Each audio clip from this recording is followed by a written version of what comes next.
கிறிஸ்துவுக்குள் பிரியமானவர்களே, இப்பொழுது ஒரு வசனத்தை உங்களுக்காக நான் வாசிக்கிறேன். சங்கீதம் 19ஆம் அதிகாரத்தினுடைய 13வது வசனம். துணிகரமான பாவங்களுக்கு உமது அடியேனை விலக்கி காரும், அவைகள் என்னை ஆண்டு கொள்ள ஒட்டாதிரும். அப்பொழுது நான் உத்தமனாகி பெரும் பாதகத்துக்கு நீங்களாய் இருப்பேன் என்று சொல்லி சங்கீதக்காரனாகிய தாவீது ராஜா அவர்கள் ஆண்டவரிடத்தில் ஒரு காரியத்தை அங்கே கேட்கிறதை நாம் பார்க்க முடிகிறது. துணிகரமான பாவம் என்று சொன்னால் என்ன?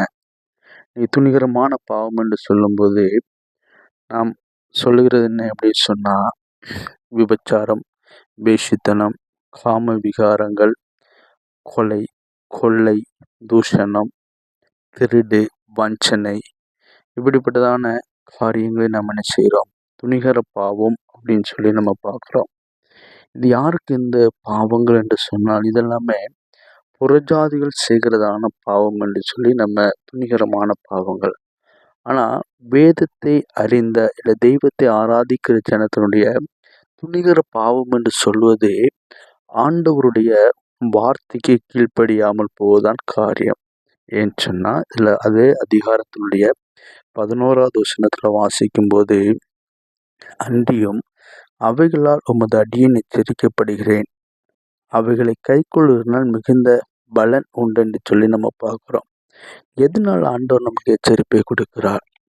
நாம் கேட்கிறதான வேத வசனத்திலும், நாம் செபிக்கும்போது தரிசனத்தினாலும் சொப்பனத்தினாலும் நாம் செய்வது தவறென்று சொல்லி ஆவியானவர் அநேக நேரங்கள் நமக்கு வெளிப்படுத்துவது உண்டு.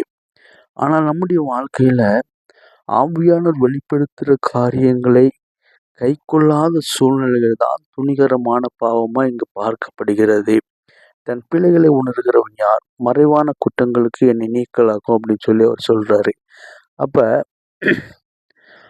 ஆவியானவர் சொல்கிற நமக்கு ஒரு காரியம் என்ன அப்படின்னு சொன்னால், எச்சரிப்பின் வார்த்தைகள் நமக்கு வெளிப்படும் போது, அது தரிசனங்களாக இருக்கலாம், ஜெபத்திலாக இருக்கலாம், சொப்பனத்தினால் இருக்கலாம், இல்லை ஊழியர்கள் முகாம் தீர்க்க தரிசன வார்த்தைகளாக இருக்கலாம்.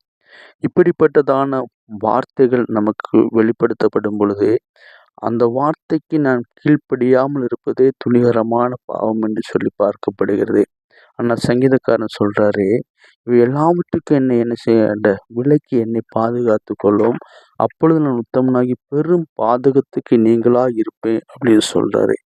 அப்போ இந்த துணிகரமான பாவங்களுக்கு ஆண்டவர் நம்மை விலக்கி பாதுகாத்து கொள்ளணும் அப்படின்னு சொல்லி அவர் நினைச்சாரு விண்ணப்பம் வைக்கிறதான ஒரு காரியத்தை பார்க்குறோம். அப்போ அந்த பாதுகாப்பு, தேவனுடைய பாதுகாப்பு, துணிகரமான பாவங்கள் எனக்குள்ளே ஆண்டு கொள்ளக்கூடாதபடிக்கு, பாவம் நான் செய்யாதபடிக்கு ஆண்டவர் என்னை பாதுகாத்து கொள்வார் என்று சொன்னால், பெரும் பாதகத்துக்கு நான் நீங்களாக இருப்பேன் என்று சொல்லி நம்ம பார்க்குறோம். அதனால் நம்முடைய வாழ்க்கையிலும் ஆண்டவருடைய வார்த்தையை கீழ்ப்படிவோம், அவருடைய வார்த்தையின்படி நடப்போம். கர்த்தர் நிச்சயமாக உங்களை ஆசீர்வதிப்பாராக. ஒரு நிமிஷம் ஜெபிப்போம்.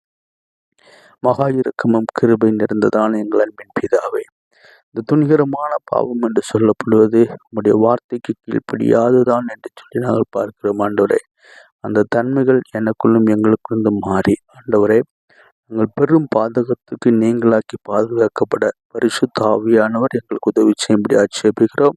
இதை கேட்கிற ஒவ்வொரு பிள்ளைகளுக்கு ஆசீர்வதிங்க, அவருடைய போக்குகளை ஆசீர்வதிங்க, கையிட்டு செய்கிற வேலைகளை ஆசீர்வதிங்க, பலவீனத்தோடு இருக்கிற பிள்ளைகளை பலப்படுத்துங்க. அவருடைய கடன் பாரங்கள் எல்லாவற்றையும் மாற்றி ஆண்டவரே, உடைய பிள்ளைகளுடைய வாழ்க்கையில் நன்மையான காரியங்களை வெளிப்படுத்துங்க. இயேசுவின் மூலம் ஜெபங்கள் நல்ல பிதாவே, ஆமென்.